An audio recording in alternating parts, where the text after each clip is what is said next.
লজ্জা এখন লজ্জার বিষয়।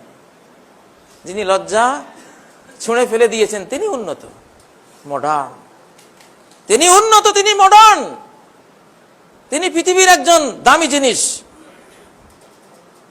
তিনি শিল্পী।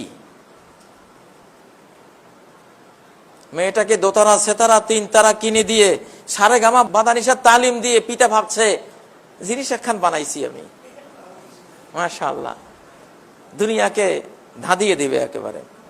বাবা খুশি, মা খুশি, আমার মেয়েকে দেখা যায়, দেখা যায়, যেখানে যান সেখানে দেখবেন, এই তুমি আমার মেয়েটা দেখো নাই, কালকে নাচলো যে, ওই যে, দেখো বাবা, ডাউনলোড করে দেখো। তোর উপরে লানত, তুই বাবা, তোর স্ত্রী যদি এই হয় তার উপরে লানত, তোর মেয়ের উপরে লানত। এলানুহুন্না ফাইন্নাহুন্না মালুনাত।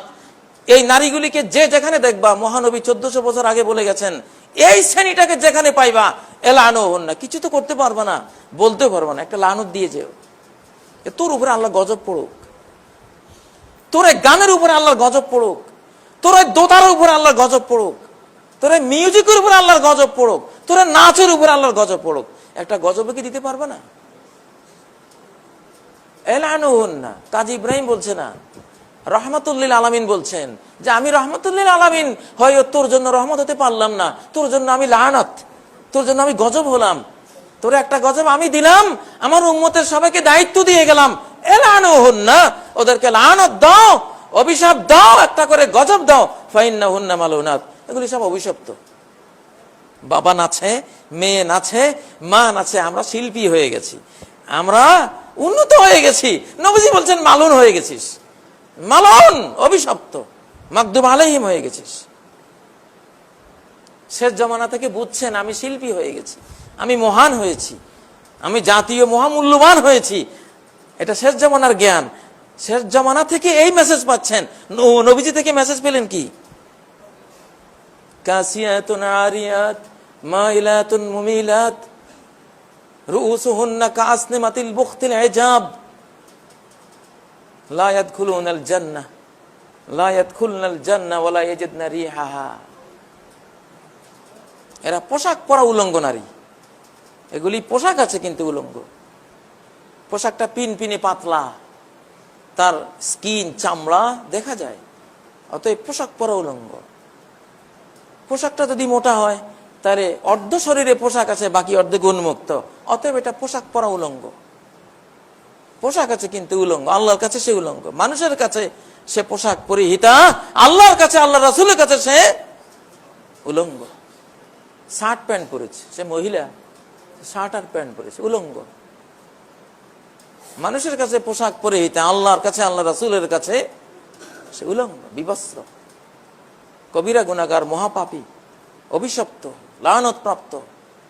কাসিয়াতুন আরিয়াত,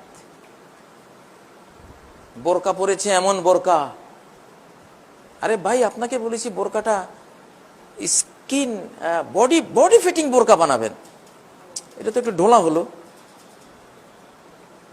আমার নরসিংদীতে এক মহিলা দর্জিকে ইনসাল্ট করেছে, আপনি বোরকা তো যেভাবে বলেছি বানান না ওইভাবে, এটা বডি ফিটিং হয়নি। তিনি বললেন সরি, ঠিক আছে, এটা আমি পুনরায় তৈরি করে দিচ্ছি। পুনরায় বানালেন। এইবারের বোরকাটা পরার সময় অর্ধেক যাওয়ার পরে ফেটে গেছে, আর উনি হাসছেন, হ্যাঁ এইবার হয়েছে, তবে সেলাইটা একটু মজবুত করে দিও। নিচে যেতে বোরকা ফেটে যাচ্ছে, হ্যাঁ এইটা আমার একেবারে মন মতো, মনোপুত, থ্যাংক ইউ, তোমার ধন্যবাদ দিচ্ছি। এই বোরকা ঢাকার জন্য আরেকটা বোরকা পরা ফরজ, এই ধরনের বোরকা ঢাকার জন্য আরেকটা বোরকা লাগবে, এই ধরনের হিজাবের জন্য আরেকটা হিজাব লাগবে। আপনি হয়তো বলতে পারেন এগুলি তো 1400 বছর আগের পুরনো কথা, মোল্লা মুন্সিরা বলে, বোরকা পরলে কি না পরলে কি, না পরলে কি হয়? ন্যাশনাল জিওগ্রাফির একটা প্রোগ্রাম দেখবেন, একটা তরুণ এক পাশে বসা, দিব্যি সুন্দর মন নিয়ে বসে আছে, তার ভেতরে কোনো ক্ষয় নাই, লয় নাই, টেনশন নাই, সুন্দরভাবে বসে আছে। একটা তরুণী মেয়েকে সামনে এনে বসিয়ে দিল, যার বোরকা নেই, হিজাব। দেখা গেল তরুণের ভিতরে একটা বিক্রিয়া শুরু হয়েছে, তার ব্রেইনে, তার সারা শরীরে এরপরে আরেকটা মেয়েকে আনলো, আরো নেকেট। এবার দেখলো হরমোন নিঃসরণ শুরু হয়েছে, শরীরের ভিতরে টেস্টোস্টেরন ক্ষরণ শুরু হয়েছে। স্কিনে দেখা, এই দেখো। শুধু মেয়েটা এসে বসছে, আর কিছু করে নাই, ও বসে আছে ওর জায়গায় তরুণটার পাশে। কি সেন্সিটিভ যে তার যে যৌবনের হরমোনটা আল্লাহ দিয়েছেন তার ভিতরে ক্ষয় হওয়া শুরু হয়েছে, তার ভিতরে তোলপাড় হয়ে যাচ্ছে ব্রেইনের ফ্রন্টাল লোবের মধ্যে দেখাচ্ছে।